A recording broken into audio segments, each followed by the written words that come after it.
The neon sign of the Eight Immortals restaurant cast a sickly red glow across the wet pavement of Kowloon's bustling streets.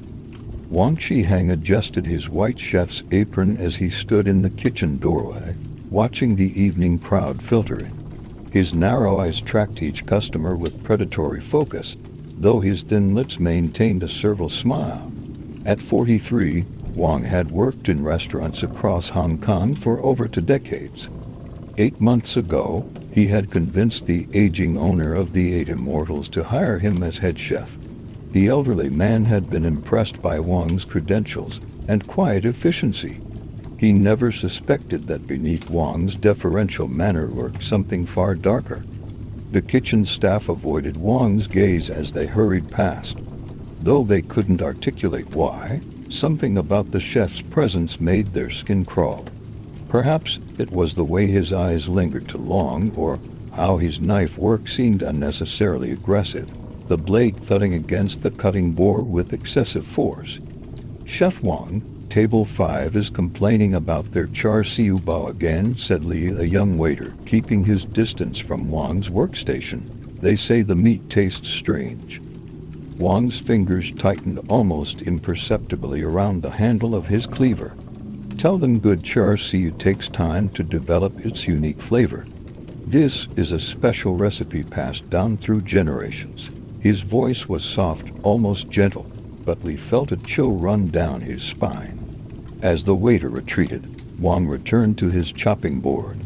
The restaurant's signature barbecue pork buns had indeed developed a distinctive taste over the past few months. None of the kitchen staff questioned why the meat deliveries had become less frequent, even as the buns remained fully stocked. They had learned not to ask Wang too many questions. In the cramped apartment above the restaurant, Wang kept his secrets. The freezer hummed quietly, packed with carefully wrapped packages. He took pride in his efficiency. Nothing went to waste. The missing busboy had provided enough meat for a week's worth of buns. The elderly dishwasher, who had retired last month, had lasted even longer. 3 months earlier, Wang had not planned his first killing. It happened in a moment of rage, when a drunk customer had stumbled into the kitchen after hours, hurling insults and demanding more food. Wang had grabbed the nearest knife without thinking.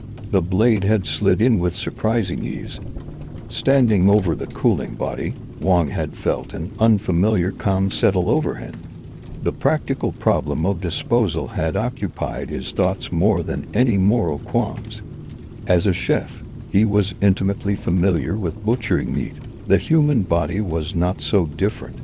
That night, as he methodically reduced the drunk to manageable portions, Wang reflected on the stories his grandmother had told him as a child. Tales of war and desperation, when people had done unspeakable things to survive. She had whispered of secret recipes and forbidden meals, her eyes distant with dark memories. The next day, Wang had carefully seasoned and prepared his first batch of special char siu bao. He served them to the lunch crowd with trembling hands, watching intently as the customers took their first bites. The reviews were excellent, much more flavorful than usual. One regular had commented, "What's your secret, Chef Wang?" Wang had merely smiled and bowed slightly. "Traditional family recipe," he murmured. That night, he wrote detailed notes in his recipe book, documenting the precise preparation method. Young meat was more tender, he observed clinically. The flesh of heavy drinkers required longer marination to mask certain undertones. Detective Chen Jing had worked homicide in Kowloon for 15 years, but something about the recent string of disappearances nagged at her. 8 people had vanished from a 10-block radius over the past 6 months. No bodies, no evidence of violence, just gone. "Another missing persons report," her partner Lee said, dropping a file on her desk. "Construction worker, lived alone, hasn't shown up for work in 3 days. Last seen having dinner at the Eight Immortals restaurant." Chen frowned, pulling out her case map. She added another red pin, stepping back to study the pattern. The 8 immortals sat at the center of the disappearances like a spider in its web. "What do we know about the owner?" she asked. "Old Mr. Loon been running the place for 30 years, respected member of the community. But he's been sick lately, leaving most of the management to his new head chef, Wang Chihan." Chen pulled up Wang's file on her computer. His employment history showed frequent moves between restaurants, never staying more than a year or two in one place. No criminal record, but something about his employment pattern felt off. She decided to visit the restaurant herself. Dressed in civilian clothes, Chen took a seat at a corner table, ordering the house specialty, char siu bao. The waiter who served her seemed nervous, his eyes darting frequently toward the kitchen. The buns arrived steaming hot, their surfaces glossy and inviting. Chen took a bite, considering the flavor. The meat was incredibly tender, with a complexity she had never encountered in traditional char siu. Something about the taste made her uneasy, though she couldn't say why. Through the kitchen door, she caught glimpses of Wang at work. His movements were precise, almost surgical. When he looked up and met her gaze, Chen felt her police instincts screaming. Behind his bland smile lurked something predatory, something that set him apart from normal people. Over the next week, Chen built a detailed profile of Wang Qihang. Born in a small village in Guangdong province, he had moved to Hong Kong as a young man. His early life was largely a mystery, with gaps in his documentation that suggested time spent on the mainland during periods of turmoil. His grandmother raised him after his parents died in a farming accident, Li reported. Neighbors remember her as a strange woman who kept to herself. There were rumors about her activities during the famine years, but nothing concrete. Chen interviewed restaurant staff members, carefully building a picture of their interactions with Wang. A pattern emerged. Those who asked too many questions or showed too much curiosity tended to find other jobs, or simply disappear. "He's always in the kitchen, even on his days off," one waitress whispered, constantly glancing over her shoulder. "Sometimes I hear noises from up there late at night, like heavy things being dragged around. And the smell. Sometimes there's this sweet, metallic smell that's not like normal cooking." The detective also discovered that Wang kept his apartment above the restaurant obsessively clean. Weekly deliveries of industrial-strength cleaning supplies suggested a level of sanitization beyond normal restaurant requirements. Most disturbing were the financial records. The restaurant's meat purchases had decreased significantly since Wang took over, yet their signature pork buns remained fully stocked. The numbers didn't add up. 16-year-old Jin Wei worked as a kitchen helper, drawn to Wang's quiet authority and masterful cooking techniques. Unlike the others, he showed eager interest in Wang's special preparation methods. The chef had begun giving him extra attention, teaching him the finer points of knife work and meat processing. "You have good hands," Wang told him one evening, watching the boy efficiently break down a large cut of meat. "Strong stomach, too. Not everyone appreciates the true art of butchery." Jin beamed at the praise, unaware of the calculating look in Wang's eyes. The chef had been watching him carefully, evaluating his potential. The boy's lack of family connections and obvious desire for a mentor's approval made him an ideal candidate for deeper involvement. "Would you like to learn the secret recipe?" Wang asked one night after the other staff had left. "It requires special ingredients, very difficult to source. But with the right technique, the results are extraordinary." Jin's eyes widened with excitement. "Yes, chef, I would be honored." That night, Wang took Jin to his private preparation room above the restaurant. The boy's expression changed from curiosity to horror as he realized what he was seeing, but by then, it was too late to run. Detective Chen's investigation gathered momentum as more evidence emerged. Former employees from Wang's previous restaurants came forward with stories of suspicious disappearances and strange behavior. Health inspectors reported anonymous tips about unusual meat storage practices. Wang sensed the increasing scrutiny. He noticed Chen watching the restaurant, saw her interviewing his staff. The pressure began to affect his careful routine. His cuts became sloppier, his timing less precise. The special buns began receiving complaints about undercooking and odd textures. Jin had proven disappointing as an apprentice. The boy's nerve had failed when confronted with the reality of Wang's methods. He had tried to run, forcing Wang to act quickly. Now Jin's carefully wrapped portions occupied the freezer alongside the others, but the hasty processing had compromised the quality. Late one night, as Wang was cleaning his tools, he heard footsteps on the stairs to his apartment. Detective Chen had finally made her move. As she burst through the door with her team, Wang stood calmly by his prep table, cleaver in hand. "It's just meat," he said softly, gesturing to the packages in his freezer. "All meat is the same in the end. I merely transform it into something transcendent. My grandmother taught me that during the famine, when she learned that all flesh could become sustenance." Chen kept her gun trained on him as officers moved to secure the scene. "Wang Qihang, you're under arrest for murder." The chef's face showed no emotion as they led him away. His only concern seemed to be for his recipe book, which contained detailed notes on his special preparation methods. "The secret is in the treatment of the meat," he called out as they took him downstairs. "The massage technique, the marinade timing. Without proper respect for the ingredients, it's just crude butchery." The media dubbed it the human meat bun murders. Newspapers ran lurid headlines about cannibalism and secret recipes passed down through generations of survivors. Psychiatrists debated Wang's mental state, trying to understand how a skilled chef had transformed into a calculating killer. Detective Chen spent months piecing together the full extent of Wang's crimes. The final count would never be certain. Some victims had been completely consumed, leaving no trace. The restaurant's regular customers struggled with the knowledge of what they had unknowingly eaten, their enjoyment of Wang's special recipe haunting them. In custody, Wang remained eerily calm. He spoke precisely and technically about his methods, treating his murders as purely culinary achievements. When asked about the morality of his actions, he would only say, "Hunger teaches us what we are capable of.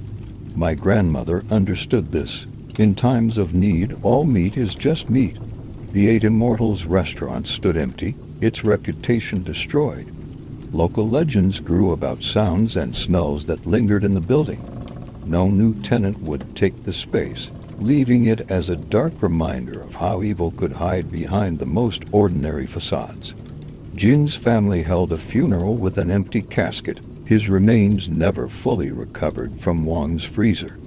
Detective Chen attended, carrying the weight of having solved the case too late to save the boy. She would never again eat at a Cantonese restaurant, the memory of that distinctive taste haunting her dreams. Years later, Chen returned to the neighborhood near the Eight Immortals.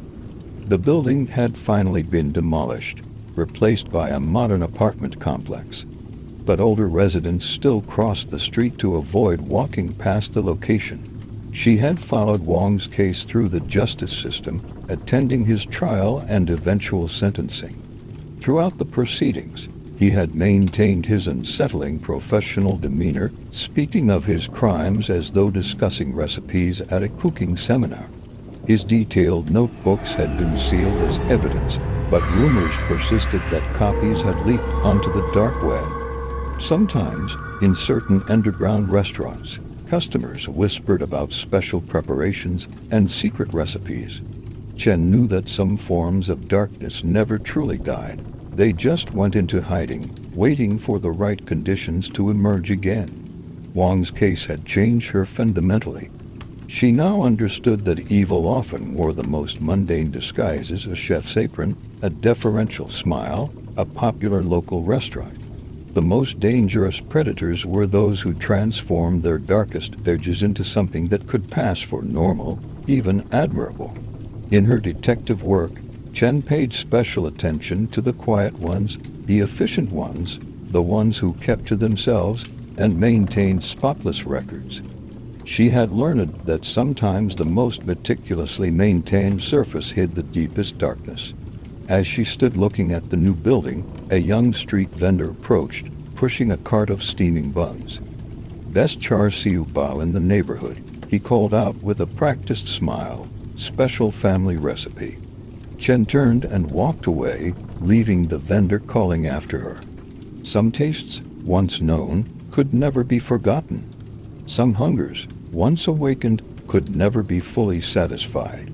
Wang had taught her that the line between civilization and savagery was as thin as the wrapper on a steamed bun, and some recipes were best left uncooked. In a maximum security prison, Wang Qihang continued his work in the institution's kitchen, though under strict supervision. His fellow inmates praised his cooking, and aware of his past.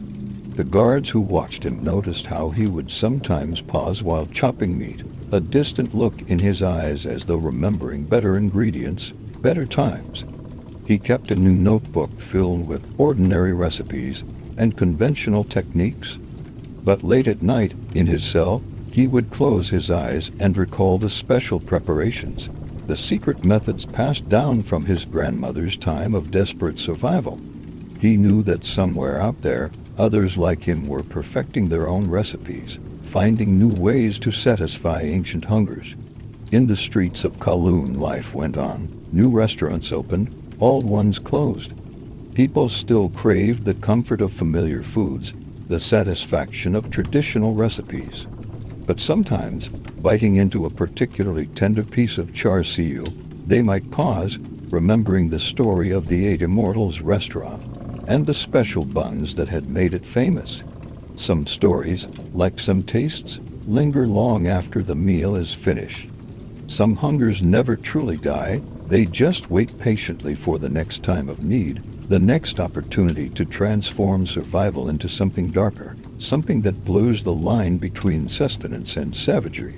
In the end, Wang's legacy was not just the lives he took or the horror he created, but the uncomfortable truth he forced people to confront, that civilization is just a thin veneer over our most primitive urges, and that sometimes the greatest monsters are those who transform their darkness into an art form, serving it to an unsuspecting world one carefully prepared portion at a time. The streets of 1980s Kowloon carried the weight of history in every shadow. Neon signs buzzed in Cantonese and English, their glow reflecting off the perpetually damp streets where British colonial order attempted to impose itself on ancient Chinese traditions. The walled city loomed nearby, a vertical maze of unauthorized construction and lawless territory that reminded everyone that civilization was a thin veneer.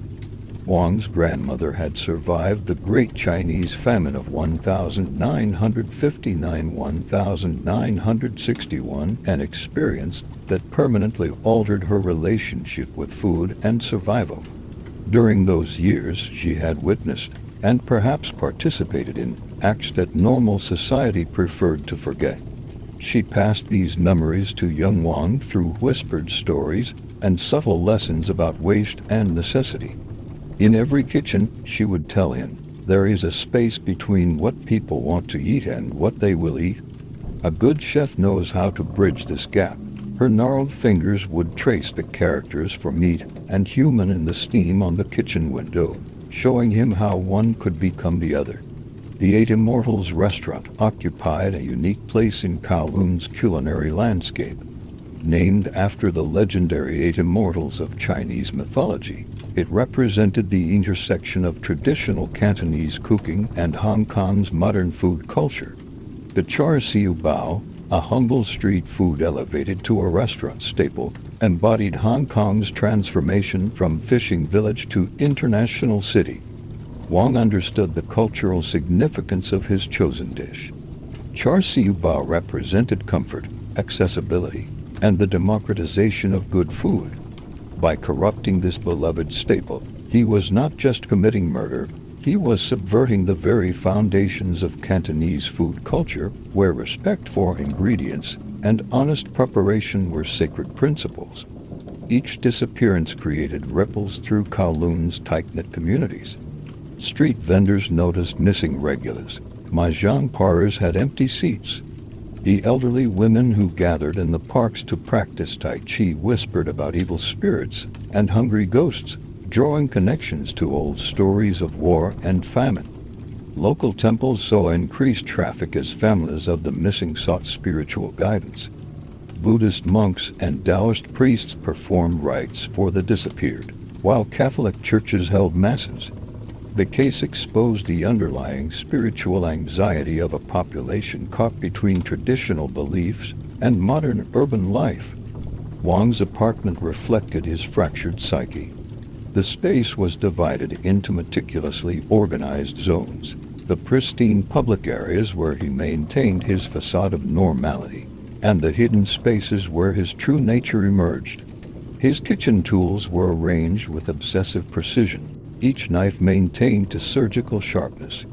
Detective Chen recognized in Wang's methods the influence of Chinese medicine's approach to the body, the careful consideration of texture and temperature, the balance of flavors, the belief that consuming certain parts conveyed specific benefits.